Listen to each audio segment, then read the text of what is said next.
Hey, welcome back, guys. It's Darren, Stang Dog here. Today I'm going to do a quick video for you on how to go to a 93 Cobra rear spoiler. So the first thing you're going to do, and these kind of steps, these don't necessarily have to be done in exact order.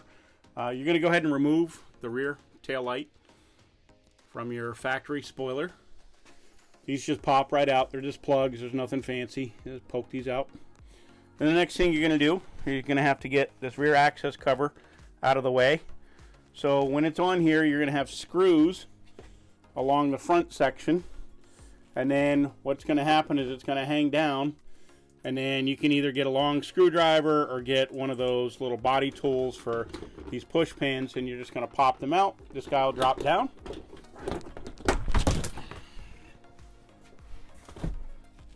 Then you're going to have to remove these two body plugs that are up in the hatch itself.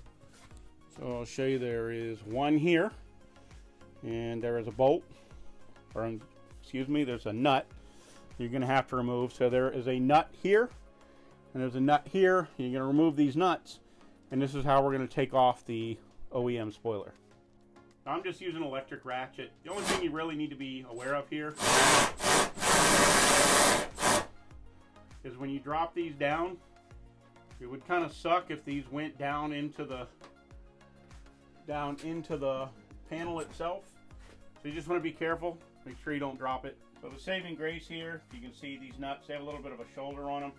But at this point, we're just ready to go ahead and pop off the OEM spoiler. Well, I'm going to just show you my little issue. I forgot there's a third one up here in the front. So I got ahead of myself here. So you're going to need to take this out. Now this one didn't seem to come out very nice. We'll have to mess with that. And then we got one here. So you're going to have three holes. This one has a little, like a little gasket material. So you can have one, two. This one didn't have a body plug on mine. And these two in the rear, the left and right rear corners, did have body plugs in them. Okay, so when you go to pull the spoiler out, there's going to be a plug here. You're going to see it's going to be a red with a green stripe and black wire. You're going to pull this out. And then this guy right here will be sticking into the back of the hatch. And this is the other end. So what you'll do is this guy will be still in your hatch.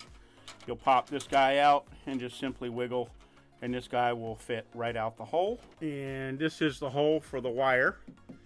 So these are some of the holes. These holes don't line up exactly with the Cobra spoiler. I'm going to show you that here in a second. So you can either have a shop do it or weld these up yourself. And now I'm going to go ahead and get the 93 spoiler and bring it over here and just kind of basically mock it up first before we get going. Just a little troubleshooting here. I had one of those studs, the front right one was a little bit ornery, so I just took a pair of vice grips, held onto the top of it that was sticking out, and I just used my little electric ratchet and went ahead and zipped it right off. Now with the GT spoiler off, pretty obvious. We got three holes on each side.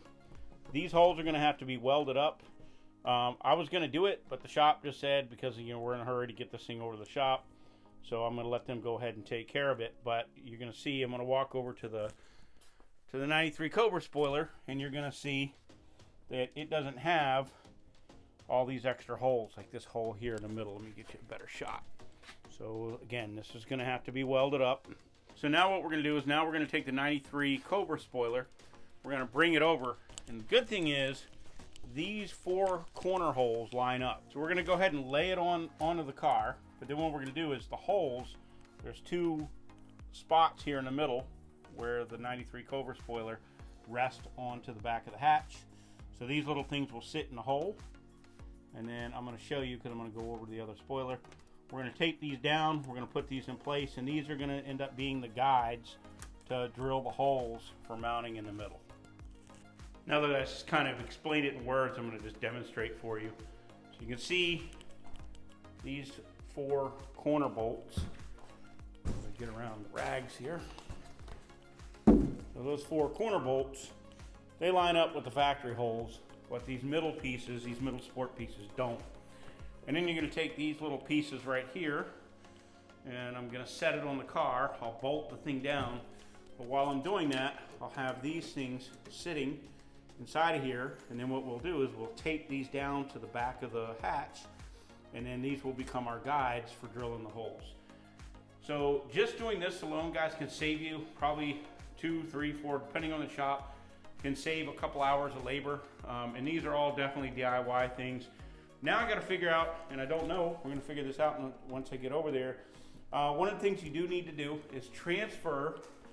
So you've got the light harness that goes to your tail light. There's just 2 screws that hold it in.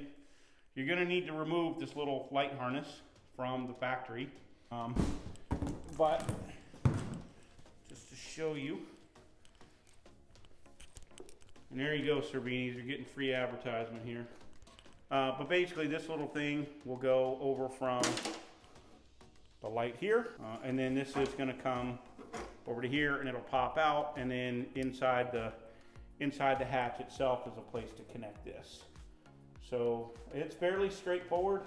It's just a matter of a little bit of welding, and I do have a welder, but again, I guess I'm going to kind of generous. They're just going to take care of it. So it'll save me a couple hours of getting those all nice and pretty. Okay, so next we're going to go over to the car, and I'm going to line this spoiler up and see how it sits. Okay, just a quick little tip. Make sure you tape these on so when you flip it over, you're not fighting to hold them in. You don't have to worry about these because they line up with the factory holes. So now we're going to find out if this thing lines up. I'll let you know in about 10 seconds. Well, it's pretty obvious. The answer is going to be a big fat no. You can't reuse this hole. So there'll be 3 holes that need to be sealed up and welded shut before they paint it. And then next step is I got to figure out like how I'm going to drill this hole to line that up. Of course, now we have it flipped upside down, so I had to add another one of these alignment marks. There's quite a bit of space on either side, so it doesn't have, you probably have, I don't know, maybe 5/8 of an inch, at least half. So I'm gonna basically, when I get this lined up, I'll end up using my unibit and make a hole so that they don't have to drill another hole. Now it just occurred to me that when I flip this thing over and I need to get these alignment plastic tabs to stick, that I'm going to be fighting this the opposite way. So what I did is I reduced down the amount of tape I have, so as I pull it off, I might actually get a second set of hands just so I can have, as I'm pulling them up, that way I can just pull it off and I'm not fighting it, because these need to stay on the car when I pull the spoiler off. Okay, first thing you might want to do, get a second set of hands. Probably makes it a little bit easier. But with that said, what I did is I held with my left hand, I held the spoiler, and then I started, you can see here, and it does say you're required to have the washers with these. So I started at my hand, but now, and I just did a quick test fit, just I lowered it down. But now you can see here, this guy doesn't line up quite so well, so I'm going to get my unibit out, and I'm just going to open that guy up a little bit just to give me a little bit more room, because he doesn't line up quite so nice. Okay, got the hole hogged out. Now be careful if you're taking a drill or a unibit through here. There are wires quite obviously sitting through here. Okay, so you can see I just used a unibit and I just hogged out the hole a little bit, gave me some room. So you definitely don't want to tighten down anything. You want to keep everything loose so things can wiggle around. And then I just used a small unibit. And likewise, I did the same proactively. Now, I did the same thing up here to the front hole. Now you can see I only have the rear quarter bolt fastened. Anyways, be aware, inside this hole, there is a wire that goes through, and it's not that far from it. So I just took a unibit and I just kind of right around the top, just ran around the toilet bowl there. Now to help with these bolts, let's just show you. I've put a wad of tape in here because these bolts are pretty shallow, the heads of them. So this just helps when you're trying to angle it up in those holes. It'd be nice if these things were like a little bit deeper. Like actually, to be honest with you, it's almost tempting to go out and find flange nuts so you can get rid of the washer. So I've stuck a little bit of light through here, and it helps. Well, maybe not. But this thing has started, so you can lift this up, go ahead and get it started. There's not a lot of room in there. Like I said, there is a wire in there as well.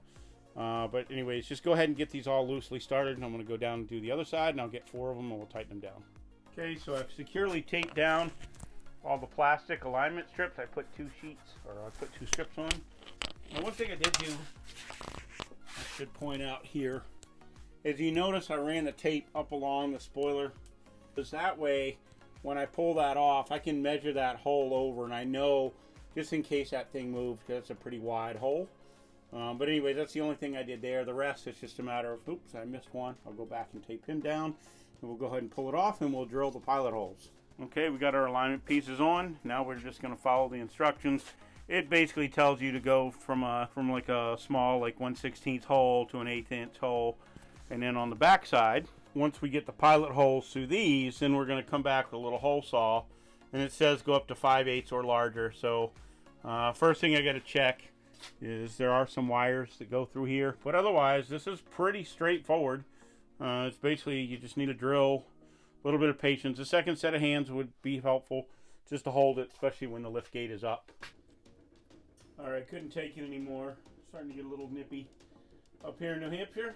Got the heat going. So the instructions tell you to start with a 1/8. You know, they actually tell you you could even use a paper clip. You know, with little holes in here. So I'm just using a little drill, a little 1/16 drill. Then it tells you to go to 1/8 inch, and then it tells you to go to 5/16 to drill out the hole. And then once I get all these holes started, then I'll go around the underside and have to work my way up to make sure that I got access, because there's no access directly behind these holes, so you have to make it.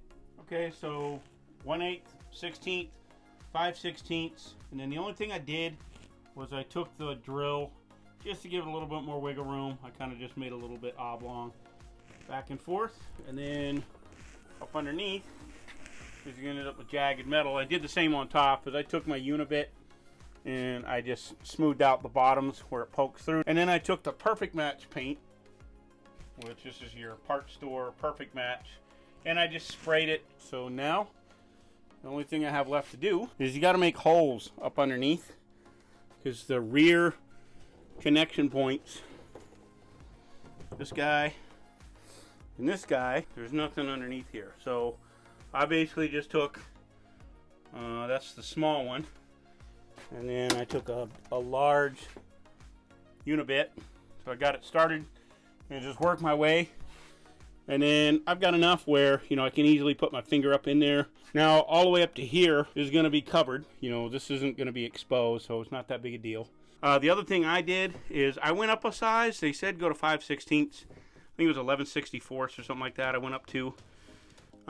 Anyways, I hogged these out just a little bit more just to give some wiggle room, just because they were just slightly going to be, you know, tight getting them lined up. Now, as far as this hole, this is the hole that's going to be welded up.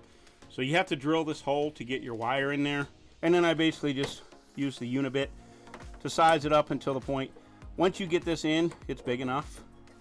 Now what you want to do is you want to make sure that that guy can plug in here, and we're good there.